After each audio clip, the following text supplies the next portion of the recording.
This is a watch told in a cinematic way.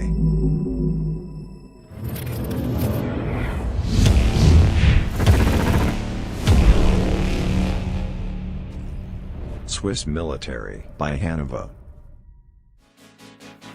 How's it going, everyone, and welcome back to another how to shoot a product video at home using an iPhone. Now, I've created a product video of a watch in the past, and that video hit over 100,000 views. A lot of you guys got inspired by it and even created one for your own. Now, in this video, I'm gonna cover the gear I use, my camera settings for producing high quality video, and behind the scenes on how to create that dramatic lighting effect, and a quick editing breakdown of the video. By the end of this tutorial, I'm certain you will be able to create your own product video at home using whatever product you like. All the gear mentioned will be in the video description below, as well as a timestamp if you want to skip or go back to a particular part of the video. All right, let's get started. Let's talk about the gear I used to create this fake watch commercial.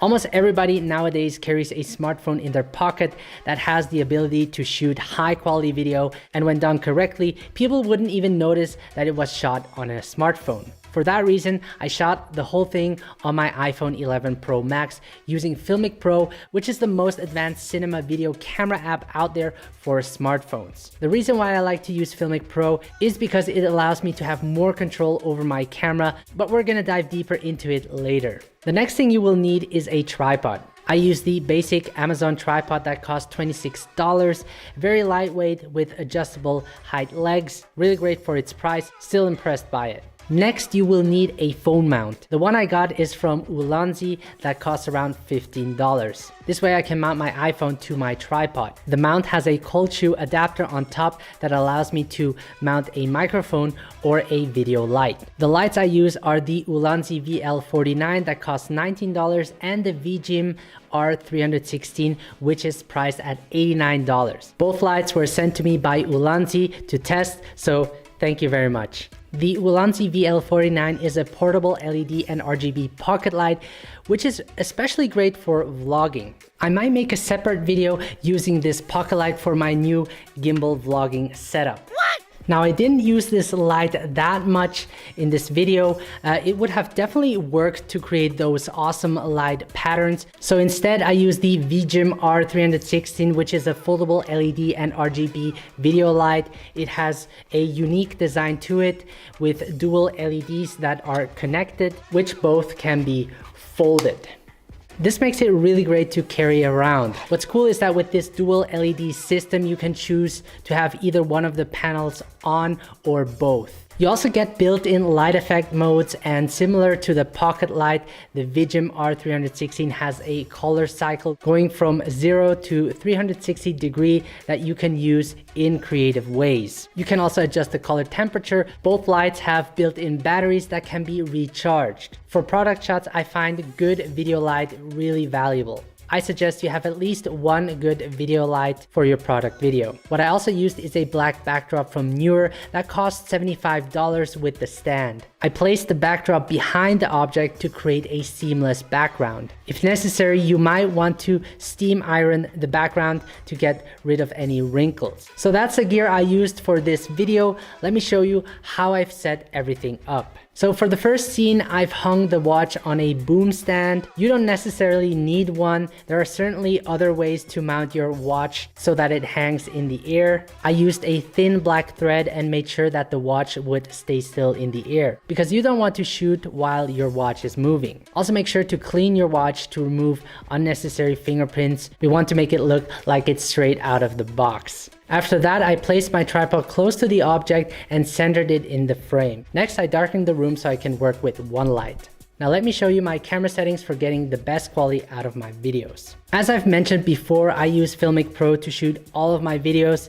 If you're not familiar with Filmic Pro, I have a bunch of tutorials that you can check out to get started. I will leave a link somewhere up here. But basically with Filmic Pro, you get full manual control for exposure, ISO, shutter speed, focus, and zoom.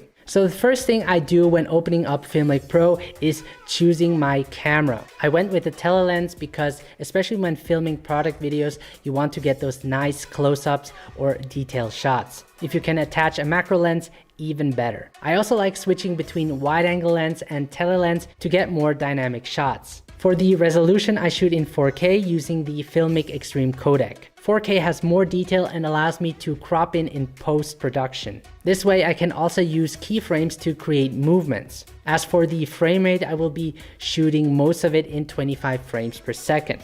Since I won't be using the audio, I will set it to video only, and because my iPhone is on a tripod, I turned off image stabilization.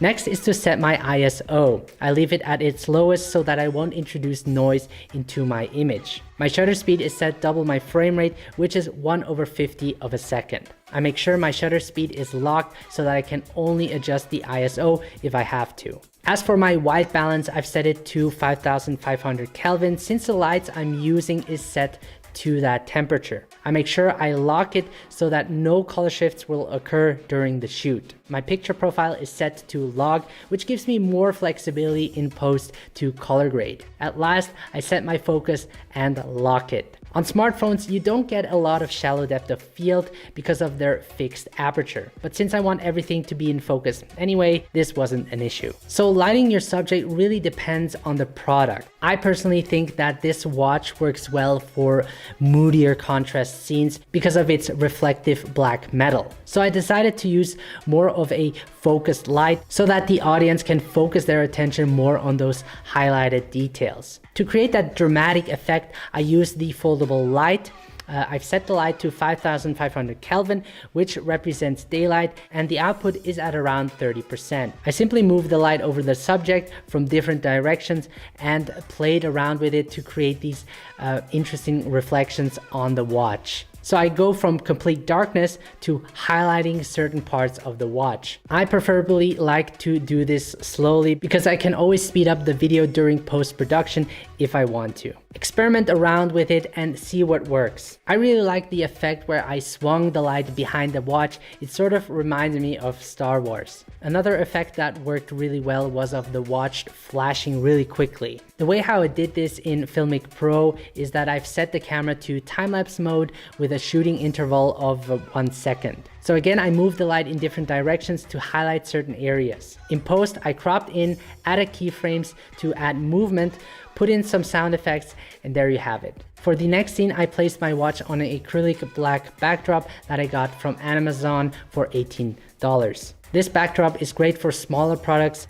creates beautiful reflection and adds depth to the subject. I make sure to clean the surface to remove any dirt or dust particles. I placed the watch in a way that would look appealing and started recording. For my last scene, I took out a pot from the kitchen, filled it with water, and used the black backdrop to make the water pitch black. As for the camera settings, I changed the resolution to 1080p so that I could shoot in 240 frames per second. Normally, I would set my shutter speed double my frame rate, but since I wanted no motion blur while dropping the watch, I've set it to around 1/940.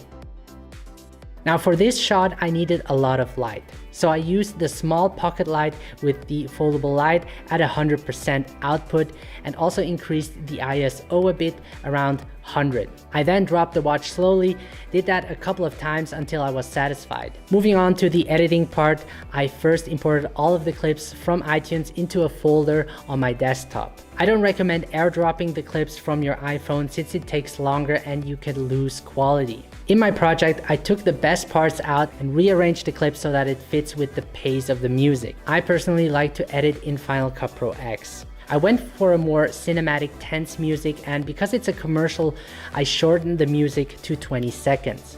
A big part of it is adding sound effects, which makes a video more professional. By the way, I got all of my music from Artlist. If you sign up now, you'll get 2 months for free. There will be a link below. By adding some atmosphere, impacts, rises, and whoosh sounds, you can instantly grab your audience's attention and keep them engaged.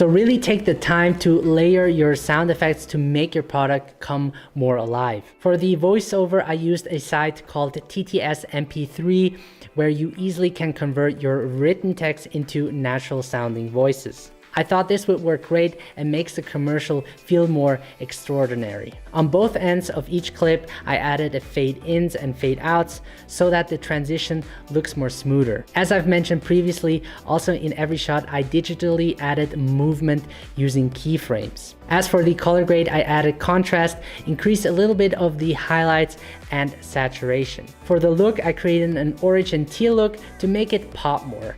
And to spice up your shot a bit more, you can add lens flare to your shot to make it even look more epic. In the end, I added a title, which is the brand name of the product, and there you go. As you can see, you don't need a lot of expensive gear to create a high quality video. So hopefully this tutorial was helpful for you guys. Really keep in mind to find ways to make your product look interesting, because unlike filming a person, a product doesn't show any emotions and can look boring really quickly. Use this dramatic lighting effect. You can use any product, see what's laying around at home and start creating your own product video. I would really love to see what you have come up with. Now hit that subscribe button if you haven't. This way I can keep creating these videos for you guys. Follow me on Instagram at Bennett Grazer. And if you want to learn more about mobile filmmaking, here are 2 videos that you have to watch, which you certainly won't regret. Until then, I wish you a pleasant day, take care, and I will see you in the next video.